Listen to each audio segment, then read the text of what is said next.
Вот это у нас толстые колготки утепленные и вот такие толстые, чуть ли не до колена носки. А старший в 2 штанах и тоже в теплых носках. Лето едва закончилось, а одевается семья Турубановых уже по-зимнему. Пол холодный, а в комнатах настолько влажно, что белье не успевает просохнуть. Говорят, отогреваются, когда что-то готовится на плите. Обогреватель мы не покупали, потому что всегда давали нормальное отопление, в принципе, мы справлялись. А сейчас покупать, у меня 3 детей, это как минимум стоит обогреватель 3000. Ну и за неделю, вы представляете, сколько за свет придется платить. И по поводу перерасчета никто ничего не говорит. Вообще будет перерасчет за отопление за сентябрь месяц, вот эти 8 домов? Никакой информации на данный момент нету. Впрочем, у Турубановых хотя бы вода горячая имеется, а вот обитателям выльградских квартир без водонагревателей приходится туго. Горячая здесь отключается вместе с отоплением. Уже несколько дней подряд многодетная мама обивает пороги администрации. Ей говорят, нужно ждать, идет ремонт теплотрассы. Однако работы почему-то не видно. Траншею длиной 200 метров подрядчик вырыл месяц назад. Старые трубы убрал, но новых на замену не хватило. Недавно во враг упал даже чей-то забор. А вот у Василия Цивунина другая проблема. К гаражу не подъехать. Вообще, вот эти работы начались где-то в августе, может, 5-10. Вот. И по сей день я никакой работы не вижу. Там внизу был один раз свищ зимой. Вызывали МЧС. Вот они сделали.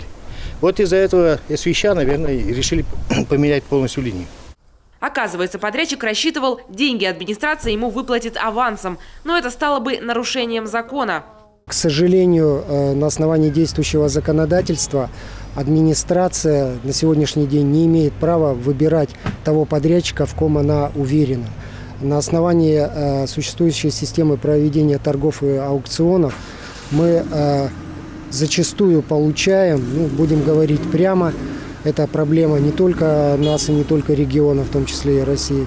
Получаем на выходе, выигрывает конкурс, бывает, человек только с блокнотом и с ручкой. То есть своих оборотных средств он не имеет.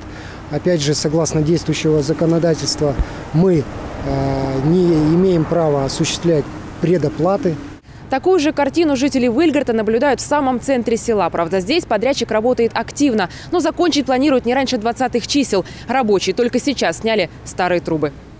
Всего из сотни многоквартирных домов без тепла в Выльграде остаются около 12. Это включает частные случаи. Где-то в квартире потекла труба, где-то произошло завоздушивание системы отопления. К слову, без теплоснабжения до недавнего времени в райцентре оставался и один из детских садов. Там тепло дали пару дней назад. С последним проблемным объектом, как нас заверили в администрации, разберутся в самое ближайшее время. Недостающие материалы закуплены. Работать подрядчика обяжут и в выходные дни. А потому в начале следующей недели тепло придет во все дома.